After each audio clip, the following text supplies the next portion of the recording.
देव देवळात असल्यामुळे ज्या प्रकारे देवळाला महत्त्व प्राप्त होते तसेच महत्त्व सूर्याच्या रथाला आहे. त्यामुळे रथसप्तमीला सूर्याच्या उपासनेबरोबरच प्रतिकात्मक रथाचेही पूजन केले जाते. नमस्कार मंडळी, आपणा सर्वांचे अविरत या चॅनेलवर स्वागत आहे. सर्वप्रथम तुम्ही जर या चॅनेलवर नवीन असाल तर आपल्या चॅनेलला सबस्क्राईब करा आणि हा व्हिडिओ आवडल्यास लाईक व जास्तीत जास्त शेअर करा. आणि या व्हिडिओमधील माहिती तुम्हाला कशी वाटली ते कमेंट करून नक्की सांगा. तर चला आपण व्हिडिओला सुरुवात करूया. तर आज आपण रथसप्तमीची पूजाविधी आणि त्याबद्दलची कथा याबद्दल माहिती जाणून घेऊया. माघ महिन्यातील शुक्ल सप्तमीला रथसप्तमी साजरी केली जाते. या दिवसापासून सूर्य आपल्या रथात बसून प्रवास करतो. या रथाला 7 घोडे असतात म्हणून रथसप्तमी असा शब्द वापरला जातो. या दिवशी आदित्य नारायणाची पूजा करतात.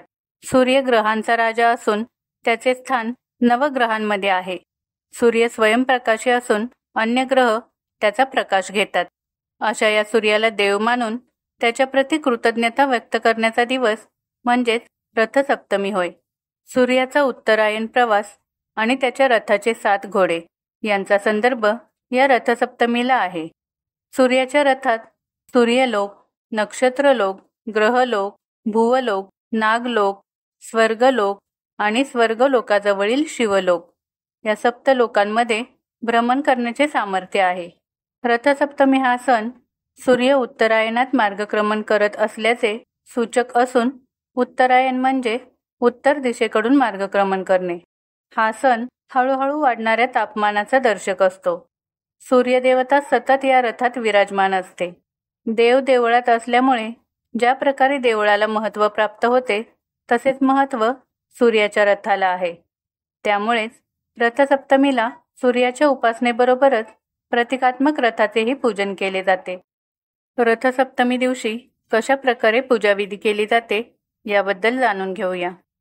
रथसप्तमी दिवशी पहाटे लवकर उठून स्नान करावे. सूर्यदेवाची 12 नावे घेऊन 12 सूर्यनमस्कार घालावे. पाटावर रथात बसलेल्या सूर्यनारायणाची रांगोळी काढून त्यांची पूजा करावी. त्याला तांबड्या रंगाची फुले वाहावेत. सूर्याला प्रार्थना करून आदित्य हृदय स्तोत्रम, सूर्याष्टकम आणि सूर्यकवचम यांपैकी एखादे स्तोत्र भक्तिभावाने म्हणावे किंवा ऐकावे. खीरपुरीचा नैवेद्य दाखवावा. सूर्यदेवांच्या रथाला असणारे 7 अश्व, सप्ताहातील 7 वार व 12 चाके आणि 12 राशी दर्शवतात. या 12 राशींचे प्रतीक म्हणून देवासमोर 12 प्रकारच्या धान्यांच्या राशी मांडून त्यांची पूजा केली जाते. अंगणात गोवऱ्या पेटवून त्यावर एका बोळक्यात दूध उतू जाईपर्यंत तापवतात, म्हणजेच अग्नीला समर्पण होईपर्यंत ठेवतात. त्यानंतर उर्वरित दुधाचा सर्वांना प्रसाद देतात. या रथसप्तमीविषयी एक कथा प्रचलित आहे. ती अशी की श्रीकृष्णांचा मुलगा सांब याला स्वतःचा खूप अभिमान झाला होता. एकदा दुर्वास ऋषी श्रीकृष्णास भेटण्यास आले होते. दुर्वासा ऋषी हे अत्यंत रागीट स्वभावाचे होते. हे श्रीकृष्णाच्या मुलास माहीत नव्हते. दुर्वासा ऋषी खूप दिवसाच्या तपानंतर श्रीकृष्णास भेटावयास आले होते. दुर्वास ऋषींचे शरीर तपामुळे कमजोर झाले होते. हे बघून सांब यांना जोरजोरात हसायला आले. हसण्याचे कारण कळल्यावर दुर्वासांना त्याचा अतिशय राग आला आणि त्यांनी त्याला शाप दिला की तुझे शरीर कुष्ठरोगी होईल. आणि तसेच घडले. ही अनेक वैद्यांनी त्यांची चिकित्सा केली पण काही फायदा झाला नाही. तेव्हा श्रीकृष्णांनी त्याला सूर्याची उपासना करण्यास सांगितले. वडिलांची आज्ञा मानून शांब याने सूर्य आराधना केली आणि काही दिवसांनी त्यांचा रोग बरा झाला.